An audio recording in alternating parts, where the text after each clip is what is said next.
If you strike us down now, we shall rise again and renew the fight. You cannot conquer Ireland. You cannot extinguish the Irish passion for freedom. If our deed has not been sufficient to win freedom, then our children will win it by a better deed. Padraig Pearse. Easter Monday, April 24th, 1916. A light fog has come over Dublin. This is very common in Dublin and many other parts of Ireland.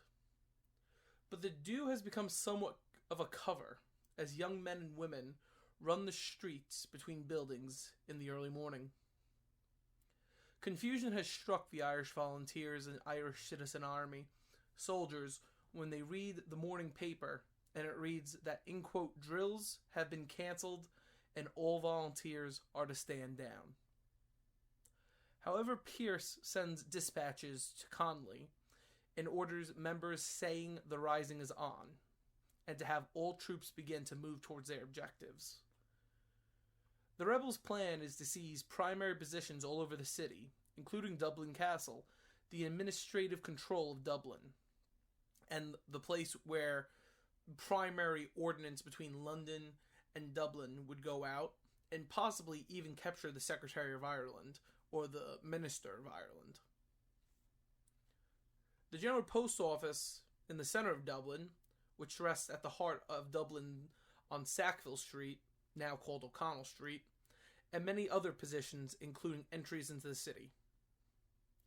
Pearse, with the military council led by Connolly, marched with 400 men and women to the General Post Office, which they decided to choose as their headquarters of the rising.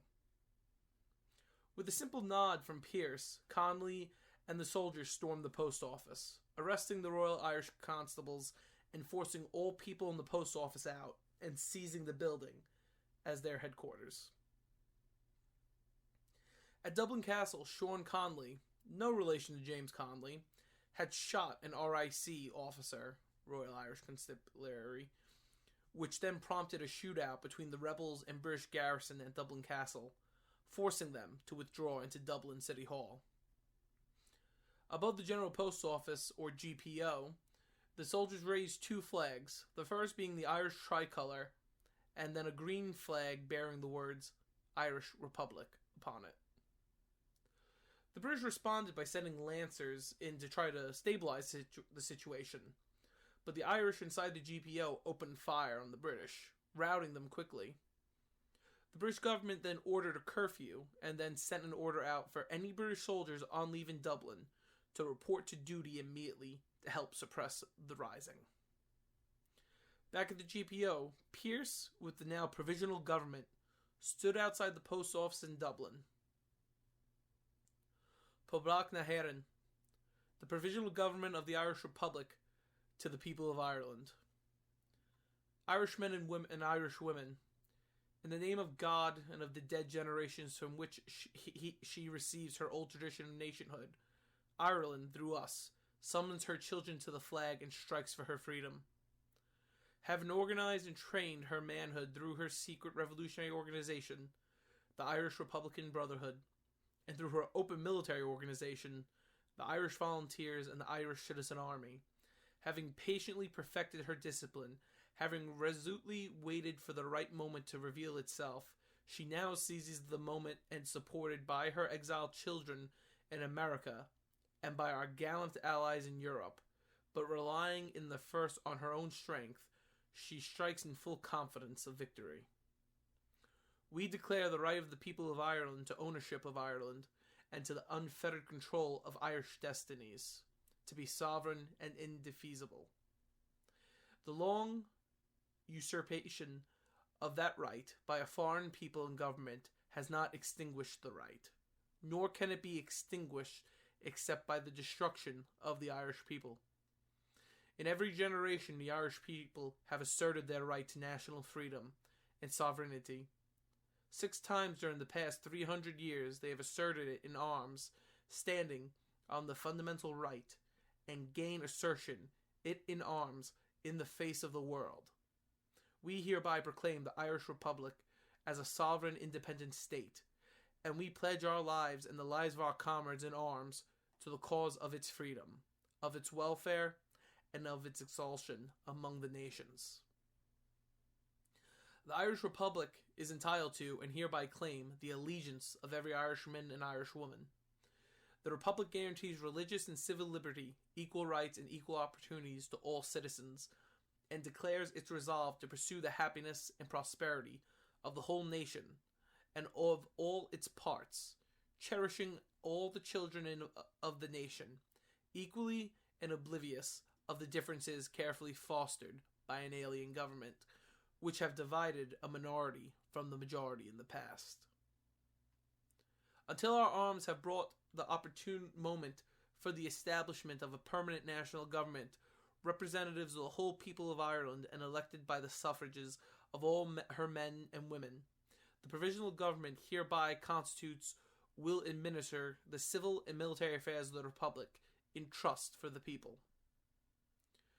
We place the cause of the Irish Republic under the protections of the Most High God, whose blessings we invoke upon our arms, and we pray that no one who serves that cause will dishonor it by cowardice, inhumanity, or rapine.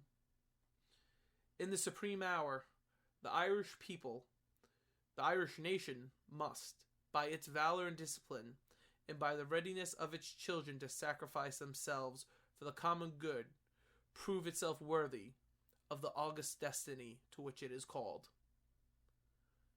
Signed on behalf of the provisional government, Thomas Clark, Sean McNamara, P.H. Pierce, James Conley, Thomas McDonough, Eamon Kant, Joseph Plunkett.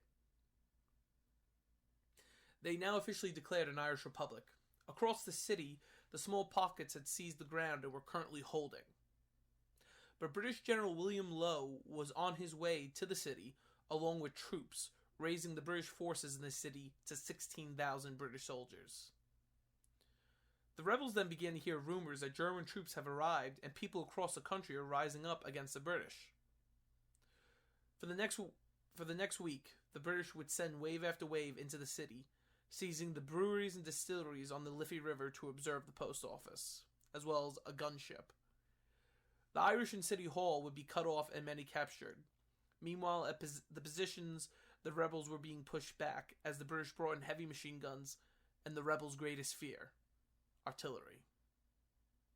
On Wednesday, the rebels actually stopped 2 columns of the Sherwood Foresters to back them away from aiding the British forces in the city. But things became desperate when the British surrounded the pockets and then even the GPO itself, opening fire with artillery on the position. While attempting to rebuild barricades at the GPO, Conley will be shot in his ankle, and with the post office ablaze, the Irish had no other option. Pierce sent the following message to General William Lowe.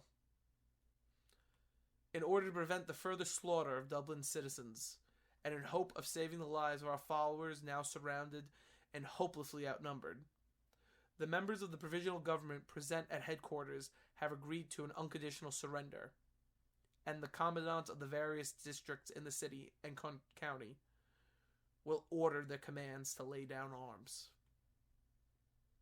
Pierce with a nurse then went to treat with Lowe on April 29th, where Lowe accepted his surrender. The rebels were then marched to Richmond Barracks in Dublin. It was here the new commander, General John Maxwell, decided that this rebellion needed to be punished as brutally as possible. So with the RIC detectives and military officers, they entered the barracks, demanding to know officers and commanders of the rising. Arresting all the primary leaders and officers, leaving the rebels leaderless, only for the NCOs to take primary control. Tomorrow we will be discussing the trials and what the British response to the rising was, the terrifying reality of the British Empire at this time. Thanks for watching. We really thank you all for the continuous support. Please like, share, and comment. What's your opinion on the Easter Rising? Is this something you knew? Is it a new subject you never heard of? Also, if you are a new viewer, please join the ever-growing community of history lovers. Always love the support. Thanks again, and see you tomorrow at Killennium Prism.